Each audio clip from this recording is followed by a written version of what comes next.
just making a short video about the things that we can do in our everyday to improve our health without actually going really out of our way. They're typically things that we do every day, just the way that we do certain things can either be a help or a hindrance when it comes to our everyday health and well-being. Now, of course, there are some restrictions, of course, but instead of really fretting on what we can't do, it's a great time to optimize what you can do, what's been neglected.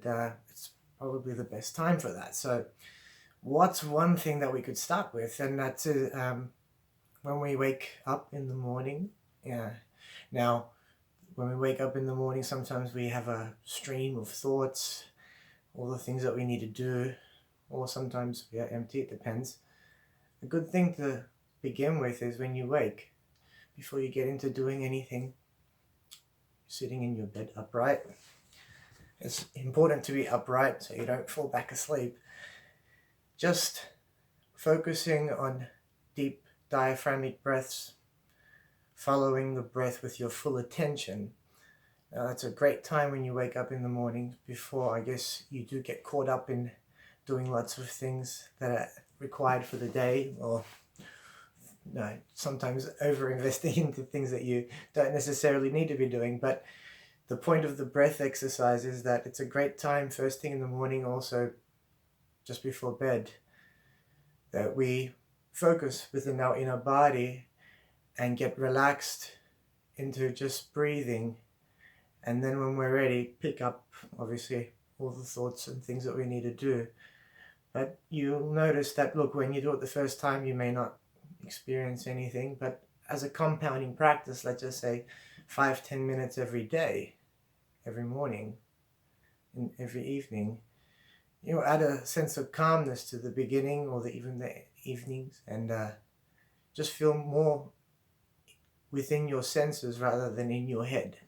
So that's one thing. It's a breath exercise, meditation, however you want to call it, but it's only effective if you experience it for yourself. So the most important thing is, aside what I've said, see for yourself. Now, obviously, gymnasiums and martial arts studios and that are closed, but of course, your body isn't closed. So a type of movement or types of movement which are natural movement practices dependent basically on yourself, it's a great time to experiment with some of these. And it could be something like yoga, could be Pilates, so many great videos available online, and you can just experiment if you haven't. In fact, any movement that resonates with you, could be the teacher or the style, is a good starting point. So you have, yoga, Pilates, great movement practices, so much diversity within them. You have other natural movement practices, which are, there's actually a broad array of names for them, but a great person to look into is Ido Portal. He has a unique philosophy to movement, and really challenges how we look at movement. It's a great watch in terms of certain movement practices and things that you can practice at home. Basically emphasizing the whole point of movement is to move efficiently and not to get too caught up in one extreme or another. And for life, that's really true. You want a body that's going to be efficient, not just peak at one point and then struggle later on, which happens a lot even in elite athletes. So experimenting with a natural movement practice is great, because even if you have a focus which might be strength training or running a marathon or whatever that focal point might be, natural movement is a good way of creating alignment again in the extremity of the type of training we've been doing. So before you do get an injury or before you do plateau, certain natural movement practices align the body and helping you persevere, even break limitations within that focal point that you have. So very important to experiment with that, and we may even add some videos down the track with some natural movement exercises you can start doing. There's so many ranges of levels that you can start with, but just finding something that you're comfortable with, that's within your scope, and not just treating it as an exercise, but as an opportunity to get feedback from your body. It's very different to most other exercises. Most other exercises, like, you do and you just get it done. With natural movement, the whole point is you do it gently and attentively, and you're getting feedback. Changes the game of movement, and not just to treat movement as just an exercise, but your everyday, when you sit, when you stand, when you tie your shoelace, any movement to keep full attention in your body is just as important as the type of exercise that you're doing. In fact, more important. So that's a little bit about movement and how we can diversify it and, in fact, optimize it in a time which might not seem that. When it comes to now food, it's the big, what do you eat, what do you don't eat? It's a big questionable topic that everyone asks questions about, but without getting into the particular ideologies of eating, the isms and the types of diets, etc. They're all limitations in their own way. All have something great to offer, but simple things that we can do to build up our intuitive scope with food is, for starters, when it comes to what we're putting into our body, considering where the source of this food is from. Was it made in a factory? Did it come from a beautiful environmental setting that wasn't tampered with all that much? We're talking pesticides and herbicides and any other additive or modification. Just like if you had any other machine, you would want it to have its optimal fuel to run fairly optimally for performance and for longevity. And when it comes to ourselves, simple way I ask, sometimes when I'm coaching people, I say to people, when you're about to eat something, a simple way to know if it's a high quality source or not is to ask yourself, if you were living 2,000 years ago or so, would you be eating something like this? Would this be available in whatever environmental setting you were? And if the answer was yes, then it's probably a high quality source. If it's not, in other words, it's been modified in any, I guess, in most cases, human way, we're getting further away from a high quality source. So we're talking, all plants, fruits, vegetables, nuts, legumes, seeds, poultry, meat sources, seafood sources. They're all in their, I guess, direct form, the kind of fuels that we evolved from. And the kind of fuels that we have now are very kind of semi-synthetic and, let's just say, modified to look, in some cases helpful, in most cases not so helpful. But that's a simple way to now consider, when we're about to eat something, asking ourselves that question: would we eat this? And if let's just say the majority of the thing that you're about to eat is probably not, then you can probably put it in a lower quality source. And if it's a lower quality source and you're enjoying on one level, you're probably enjoying it here. It's gratifying the tastes, the senses that you've accumulated to like a certain thing. It doesn't necessarily mean it's nourishing the body. So asking yourself the question first, and then looking at what you have is enough in most cases to trigger sometimes a response to say, okay, why am I eating this? Now, if you notice that the good majority of your fuel is, let's just say, from the aisles of the shopping mall, rather than, let's just say, the fresh fruit section, where you have obviously all your fruit, vegetable, poultry, meat, seafood, etc. Of course, even if it's a supermarket, it's questionable, but not everyone has a full access to organic farming. I guess it's still the second best option.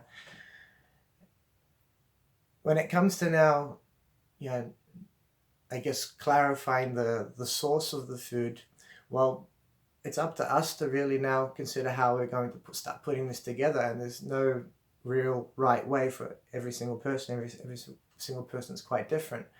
But the first most important thing is, if you eliminate toxicity of the kind of stuff that we're regularly eating, which is anything that doesn't come from nature, essentially, with some exceptions, of course, then you're actually doing yourself a tremendous favor already, because detox, so to speak. Your body is a natural detoxifying machine as long as you stop putting toxic stuff in there. So eliminating toxic food, just like you wouldn't want to be putting the wrong fuel in your car, is a bit of a no-brainer to begin with. Actually can be quite challenging because that's when the addictions and the patterns of our psychological tendencies with eating start coming to the surface. In other words, we feel like we can't, even though we can eat basically as much fresh, green vegetables, as much poultry, as much seeds, as much grains in an unprocessed form. All the in many cases, you can tell people you could have as much as you want of all the good stuff. Just no let's just say processed food or man-made food. They freak out because that's not what they're accustomed to, and in fact they feel like they can't eat it. They've got nothing to eat. Well, that's the mind coming to the surface and feeling like, holy, I don't know what to do now. So detoxifying your mind becomes a secondary, even though eliminating the toxic food is obviously great for the body. You only go full circle with updating the way you eat and your relationship with food if you change your software, or let's just say your psychological relationship with food. So dealing with those resistance patterns or tendencies and noticing them coming up, even though you're not starving yourself. In fact, have as much as you can of all the great stuff. In fact, if you're hungry and you're not sure, pick up an apple, have some almonds, have something that you could eat. If you're eating it and your mind is wanting something else, well, are you really hungry? Are you really hungry? In fact, if you're not enjoying this in your mind, so there, you're psychologically hungry, most likely to say. So it's a good way to start now processing within yourself what food is serving you and what sort of psychological patterns are associated with certain foods.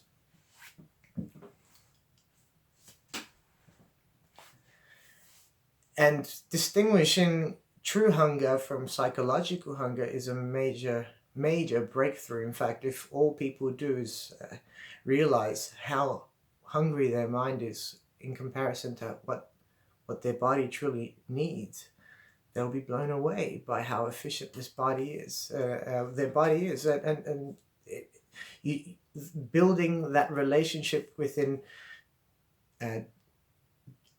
decluttering these psychological patterns can take some time, but it's going to the source of dysfunctional eating. We live in an information-rich world. We have the most accessible information to all these the latest nutritional information about food, and even the leading experts all have these very contesting views, and even within themselves are not always sure what is the best way. And there is no best way to really articulate in a plan because of the diversity of us. But building that level of intuition to know within ourselves what is serving us and what is, let's just say, a psychological hindrance that we've picked up that can also be dropped through attentiveness of what we eat and when we eat, is a major focal thing that anyone can do, anyone can start doing now. And you can start by, let's just say, when you're hungry, when you think you're hungry or you're about to eat, take a picture of what you're going to eat. And whether you eat it or not, because you got to remember, there may be so much momentum, this will all happen. So taking a picture is a way of breaking the pattern, or recognizing, oh, okay, I'm about to eat this. What am I eating? Would I be eating this? Etc. And then when you do eat slowly, even if it is toxic.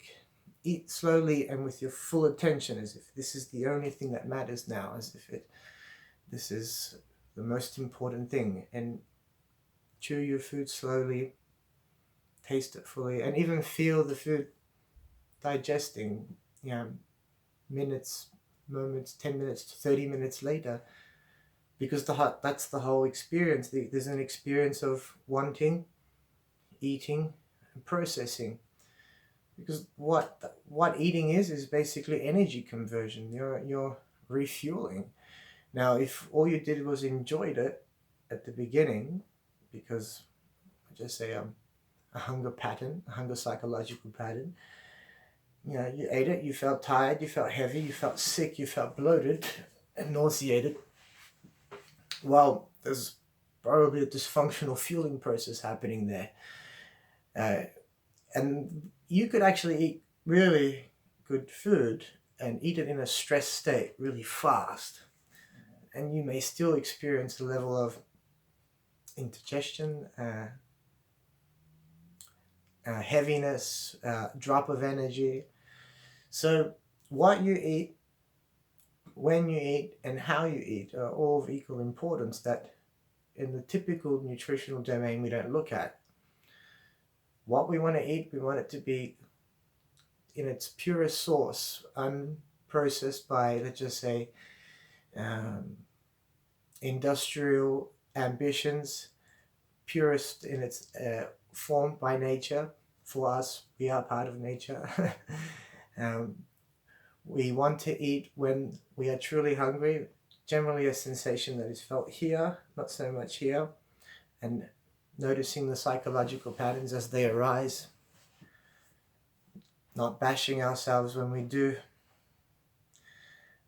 entertain a psychological pattern, noticing what happened, how we feel after, building that level of awareness, of attentiveness of what's going on inside, and not just falling prey to doing things unconsciously. And when we do eat consciously, eat attentively, eat slowly. You're getting feedback from, well, one, by just eating slowly, you'll be enjoying your food a lot more, that's for sure. You'll be producing a lot more pre-digestive enzymes, which will help the digestive process, even if the food quality isn't the greatest. And paying attention after and how we feel is giving us further clarification in terms of whether this has been serving us or whether this has been another entertainment meal. So these are things that require just inner attentiveness in the eating process, which could be 2 times, could be 3 times, 4 times a day. Treat it like a type of meditation, and you'll be surprised with how much you will learn within yourself, and that's the intuitive faculty coming to the surface rather than relying on external modalities. And that doesn't mean that we can't try certain diets. The whole point of a diet is you do something and you gain feedback. You learn something from it. You'll learn something from fasting. You'll learn something from a paleo diet, from a vegan diet. But if all you do is adopt it as a part of who you are rather than how it served you, you'll realize that every single diet will have its limitation. So that's quite a lot about the way to eat, or certain ways, things that we can start doing now with eating. Then we have our environmental setting, which is how we can use our environment, home environment, outdoor local environment, could be work environment, to its most optimal setting. Now, the first thing would be, if most of you, of course, when you wake, some of you will shower in the morning, some will shower in the evening, some may not, I don't know. But a really simple one that high performers use a lot and can be very easily implemented to the everyday person is basically, having your morning shower, warm shower, and transitioning into gradually colder water, not straight cold where you go into shock, but you're basically training yourself to deal with the cold with a mild stress. It's therapeutically beneficial on a variety of avenues for the body. It's a good way to get in your body. In other words, if your mind's been a bit rambly from the morning and unfocused, good way to get focused is a gradual cold transition. And obviously over time you gradually build your tolerance to the cold, which then the effect can take some time to build into practice, but when you can deal with the cold to a particular threshold, you're essentially training your everyday stress response. You're triggering a type of stress where you might start breathing. It might bring a response where you want to get out. The mind will say, "What are you doing? I got to get out of here." You'll breathe short and shallow. You're triggering a stress response. And look, every day we get stressed in ways that we don't know or don't anticipate. But if you build a resilience to stress in a simple practice with the cold, you'll be surprised how much better you'll respond to stressful situations in the everyday. So now you're aware that it's going a little bit colder and colder, and how do you brace for this? Because of course, if you brace for this and you're like, all right, you're already actually stressing yourself out, and that's it's an important thing to notice. So you know that it's going to be a little bit cold, but you prepare for this by following your breath. And of course, by following your breath, you of course, you're feeling everything. You can even observe how your mind might think things, but you're channeling focus within yourself, and gradually, by keeping a rhythmic, diaphragmic breathing pattern relaxed and natural, you'll be able to resist the cold gradually, and you'll get to a point where, okay, that's enough. Only has to be for about, say, 30 to 60 seconds. Very important not to go straight to the cold. The point is not to stress you out. The point is, and it can be dangerous if you do freak out and you try to run out of the shower. It could be dangerous like that. So it's very important to, everyone's had the water changed, them accidentally sometimes when they have a shower, and the water goes cold and there's a response. So it's something, it's familiar enough for most people, but taking on the action and bringing it on and staying calm in the stress response is really a really powerful exercise.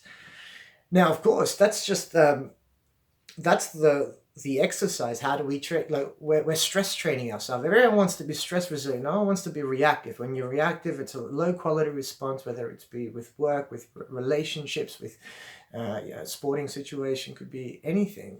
Reactivity is this